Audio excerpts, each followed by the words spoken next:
Hey, you're in the kitchen with a little round peg again. I'm glad you're back. Today what we're going to be doing is making a beefy meatloaf. And you'll notice I've pulled my hair back. That is because I am paranoid about getting hair in my food. So the first thing you do, you get your hands washed good.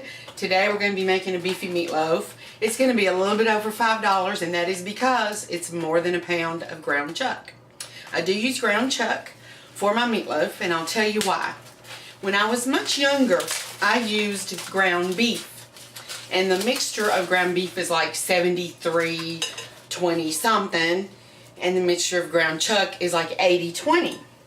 Well, what I found is that with ground beef, you have more water and fat to cook out. So you end up, even though ground chuck is a little more expensive, you end up with more actual meat product when you're done than you would otherwise. So I buy ground chuck. It seems to go a little further for my money. And I'm just going to start mixing stuff. I've already sprayed my pan. My oven is preheated to 350. And there's a lot of things I put in meatloaf. Parsley. Now, like I say, I use a lot of generic products. Those are fine too. I use minced onions, the jar kind. Put a big palmful in. If you like onion flavor, put a little bit more than that. I love a roasted garlic seasoning, so we're going to put that in.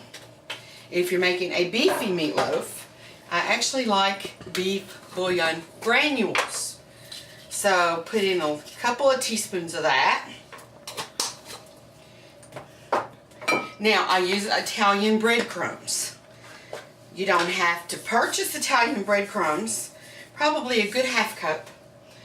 You can make your own, and I'll do a video and show you how to make Italian seasoned breadcrumbs. And let's see. I'm a spicy girl. I do like a little bit of hot sauce. Maybe a lot of hot sauce. And the next thing I'm going to put in is some garlic powder. You notice I'm very generous with my spices. That's because I'm spicy. And some black pepper. Don't need salt in this because there's already enough sodium in the beef flavor. And the last thing I'm going to do is break an egg into it. Now, you use your best tools that God gave you to mix this up, and you just get it all mixed in really well. Once this is done, I'm going to put it in the oven to bake for about 45 minutes, 35 to 40 minutes anyhow. And then I'm going to take it out and put a jar of beef gravy over it. And then I'm going to put it back in and let it cook. I want the beef flavor to just really kind of get all on top of the meatloaf, so when it comes out you've got this gravy kind of meatloaf. So when you're done mixing, put it in your pan, squeeze it all together and love it a little bit until you actually work it into a loaf. That looks something like this, and then stick it in the oven. Now, the next thing I'm going to show you to do, once I wash my hands, is I'm going to show you how to make some twice baked potatoes. I'll be right back. Welcome back. I'm glad y'all are back with me. Now what we're going to do is I'm going to show you how to do some twice baked potatoes. I have selected 3 big red potatoes, and I've washed them. The next thing you want to do, of course my meatloaf is in the oven on 350, so I'm just going to take a little olive oil and I'm going to grease the potatoes. Once you have the potatoes greased, all you're going to do is place them directly on the rack. It's going to take them about 45 minutes to an hour to cook. When they're squeezable with a pot holder, then they're ready to come out, and then I'll show you what to do with them next. I'll put them in the oven. Okay, we're back, and here's what I have. Okay, 45 minutes into our cooking, I poured about half a jar of this beefy gravy over the meatloaf, put it back in, and let it cook for about another 10 or 15 minutes. Now it's plated up and we're just letting it sit.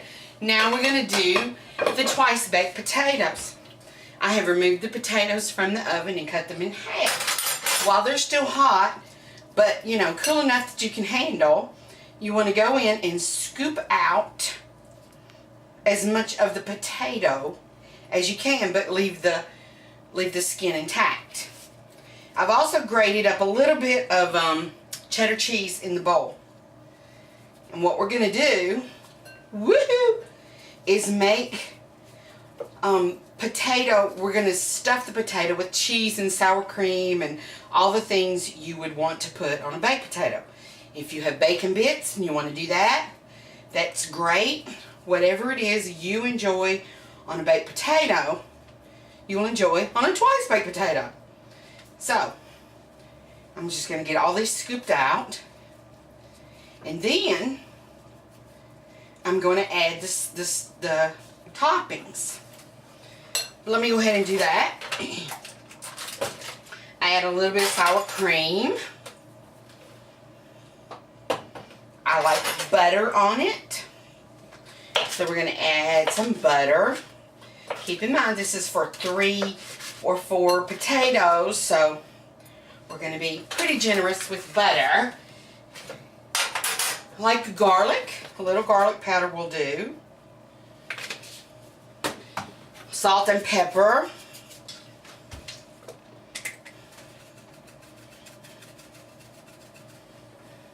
And I like Parmesan cheese.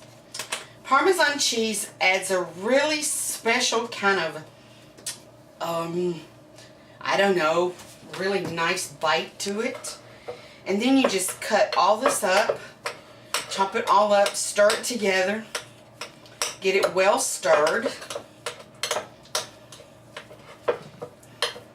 What we're going to do when we're done with all this is we're going to stuff it back in the potatoes, put it back in the oven under a broiler, and just let them brown for a few moments. And then they're going to be really scrumptious. And the neat part about this is you can serve 6 people with only 3 potatoes, because by the time you stuff this back into a potato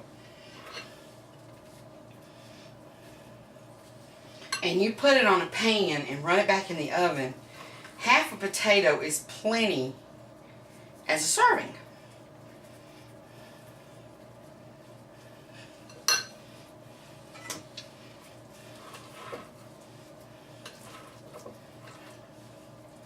And as you can see, I took the stuffing out of 2 potatoes, and I've got more than enough to refill those potatoes.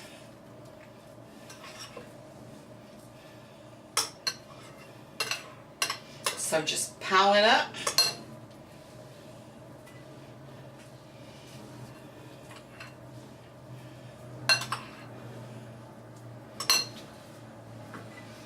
Stick it back in the oven, brown them, and you will have twice baked potatoes and a great meatloaf to serve your family for just a little bit over $5. Thanks for being with me.